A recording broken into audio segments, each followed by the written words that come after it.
दानापुर इलाके में रीतिलाल यादव का पूरी दहशत है और वो मतलब अभी सिटिंग विधायक है और इतना लंबा चौड़ा उसका आपराधिक इतिहास है। तो सामान्यतया तो इन बदमाशों के खिलाफ लोग शिकायत दर्ज करने की हिम्मत नहीं जुटा पाते हैं। शिकायत की है और इसी की शिकायत पर रीतिलाल यादव को जेल की हवा खानी पड़ी है और रीतिलाल यादव चाहेगा कि भाई इसको डराना धमकाना, और ये बड़े बड़े अपराधी हैं, हत्या तक हो सकती है इसमें। ऐसा थोड़ा ही है कि रीतिलाल यादव कोई गांधीवादी विचारक हैं कि हिंसा नहीं करेंगे। पटना पुलिस को भी इस बिल्डर को सुरक्षा देनी चाहिए। बिहार में ही देखिए, पटना में बेउर जेल में अनंत सिंह ने मतलब मजाक बना दिया है। बेउर जेल को मोबाइल रहता है, वो अपनी पत्नी नीलम देवी विधायक से बात करता है। दानापुर के बाहुबली विधायक रीतिलाल यादव अब सलाखों के पीछे हैं और उनका नया ठिकाना बेउर जेल है। रंगदारी मामले में पटना पुलिस ने उनके घर पे छापेमारी की थी और जिसके बाद उन्होंने दानापुर कोर्ट में सरेंडर किया था।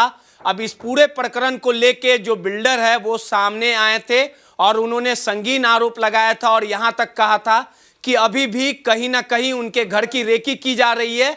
और उन्होंने एक फुटेज के माध्यम से ये दिखाया है कि दो लोग उनके घर के बाहर में रेकी कर रहे हैं, पूछताछ कर रहे हैं। ये तमाम बिल्डर ने आरोप लगाया। हमारे साथ बात करने के लिए पूर्व आईपीएस अमिताभ दास जी हैं, उनसे बात करेंगे और समझने की कोशिश करेंगे कि रीतिलाल बेउर जेल में होने के बावजूद भी आखिर बिल्डर की रेकी कौन कर रहा है, किसके इशारे पे ये दोनों संदिग्ध लोग बिल्डर के घर के बाहर गए थे। तमाम चीजों को समझेंगे। सर, बिल्डर ने गंभीर आरोप लगाए हैं और पूरा प्रकरण आप देख रहे हैं। अब इन सवालों का जवाब चाहिए कि बिल्डर अब मीडिया के सामने खुल के आ गया। आखिर पूरा प्रकरण क्या होता है, आप इस तरह के केस को हैंडल करते हैं। और रीतिलाल यादव जो अब सलाखों के पीछे है बेउर जेल में, तो आखिर ये दोनों जो संदिग्ध व्यक्ति है, आखिर ये किसके कहने पे बिल्डर की रेकी किया जा रहा है? अब किसके कहने पर, ये तो मतलब आसान सा जवाब है कि रीतिलाल के कहने पर। और किसके कहने पर? देखिए, इस बिल्डर ने आपका सूत्र क्या कह रहा है सर पूरा? अब इस पर तो मेरा कोई सूत्र नहीं कहा, लेकिन जो मेरा अपना पुलिस का जो तजुर्बा है, जो समझ है, उससे तो कुछ आदमी समझ ही जाता है ना। देखिए, इस बिल्डर ने एक तो हिम्मत दिखाई कि देखिए, जो कहते हैं ना कि पानी में रह के इसने मगर से बैर किया। यदि उस दानापुर इलाके में रीतिलाल यादव का पूरी दहशत है और वो मतलब अभी सिटिंग विधायक है और इतना लंबा चौड़ा उसका आपराधिक इतिहास है, तो सामान्यतया तो इन बदमाशों के खिलाफ लोग शिकायत दर्ज करने की हिम्मत नहीं जुटा पाते हैं। हाँ, लोग कोशिश करते हैं कि आम आदमी की मैं बात कर रहा हूँ कि लोग कोशिश करते हैं कि उसी को ले दे के लोग मैनेज कर ले। मान लीजिए रंगदारी मांगनी गई तो उसी में लोग मैनेज कर ले। लेकिन यदि ये सामने आया है और इसने शिकायत की है और इसी की शिकायत पर रीतिलाल यादव को जेल की हवा खानी पड़ी है, तो नेचुरल है कि रीतिलाल यादव इससे कोई खुश तो नहीं होगा।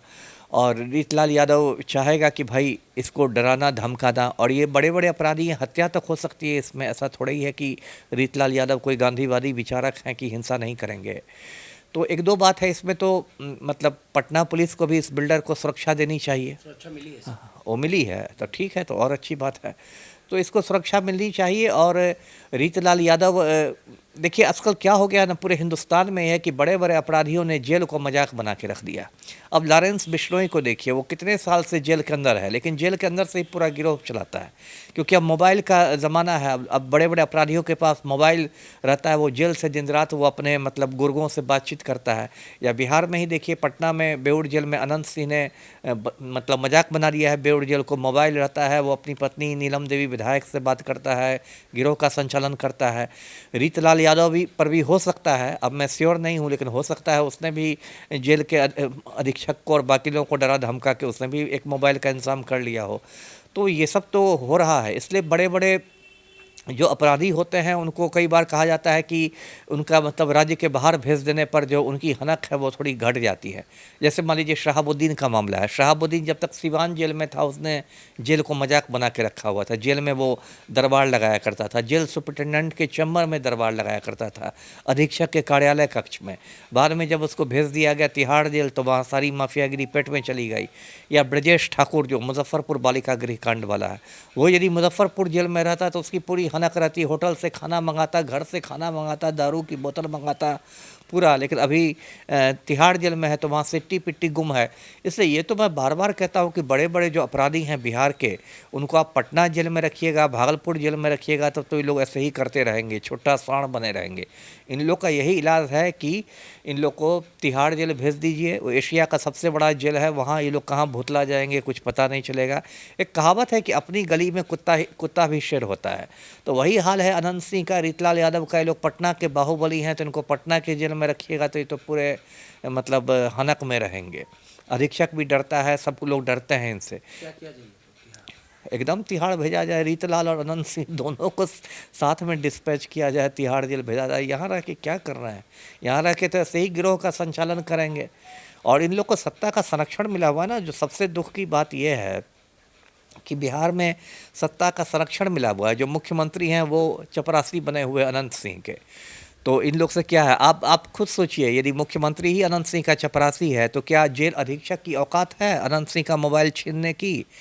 जेल अधीक्षक से छोड़ दीजिए, क्या आईजी कारा जो हैं, जेल आईजी जो हैं, क्या उनकी औकात है अनंत सिंह का मोबाइल छिनवाने की? गृह सचिव की औकात है? मुख्य सचिव की औकात है? किसी की औकात नहीं है। तो इसलिए इन लोगों ने जेल को मजाक बना दिया है। अब बहुत खिचड़ी पक रही होगी। अभी देखिए, अभी तो बहुत सारी बातें हैं। बिल्डर ने जो आरोप लगाया रेकी का, सर उस पर क्या कहिएगा, इसकी जांच किया जाए? क्योंकि एक तो देखिए, नहीं तो नेचुरल है। देखिए, माफिया से आप टकराइएगा तो खौफ में तो जीना बहुत स्वाभाविक है। और माफिया के हाथ जानते ही आप लंबे होते हैं। पूरी संभावना है, मुझे लगती है कि बिल्डर के यहाँ सीसीटीवी कैमरे होंगे ही होंगे। ये तो मतलब सीसीटीवी प्रस्तुत किया गया। हाँ, प्रस्तुत किया गया है। तो पुलिस को चाहिए कि चिन्हित करे, सीसीटीवी फुटेज को खंगाले, और हाँ, और लोकल जो लोग हैं उनसे चिन्हित करवाए कि कौन लोग हैं, और जो बाकी लोग जो रेकी कर रहे हैं उनको भी अंदर करे, उनसे पूछताछ करे कि भाई वो क्यों मडरा रहे हैं, है ना। इन लोगों ने तो मतलब बिल्कुल मजाक बना दिया है। इसके अलावा जो बेऊर जेल में जो मुलाकाती हैं, जो रीतलाल यादव से जाते हैं, जो मुलाकाती होते हैं, उनका भी एक वहाँ रजिस्टर रखा जाता है जेल में। मुलाकातियों का पूरा नाम, पता, आधार कार्ड सब दर्ज किया जाता है। तो वहाँ भी पुलिस को जाके देखना चाहिए कि हाल में दिनों में कौन कौन मुलाकाती आया है रीतलाल यादव से बात करने के लिए। चलिए, सीधे तौर पे पूर्व आईपीएस अमिताभ दास जी थे, और जिस प्रकार से बिल्डर ने ये आरोप लगाए कि उसके घर के बाहर 2 संदिग्ध लोगों के द्वारा रेकी की जा रही थी, इस पूरे मामले पर पूर्व आईपीएस अमिताभ दास का कहना है कि इस पूरे मामले की जांच हो, आरोपी की गिरफ्तारी हो, पूछताछ हो, और दूध का दूध और पानी का पानी हो। और जिस प्रकार से रीतलाल यादव की हनक चलती है, उसे तिहाड़ जेल भेज देना चाहिए, और अनंत सिंह को भी तिहाड़ जेल भेज देना चाहिए। सहयोगी आफ्ताब के साथ रोहित यादव, नटराज न्यूज़, पटना।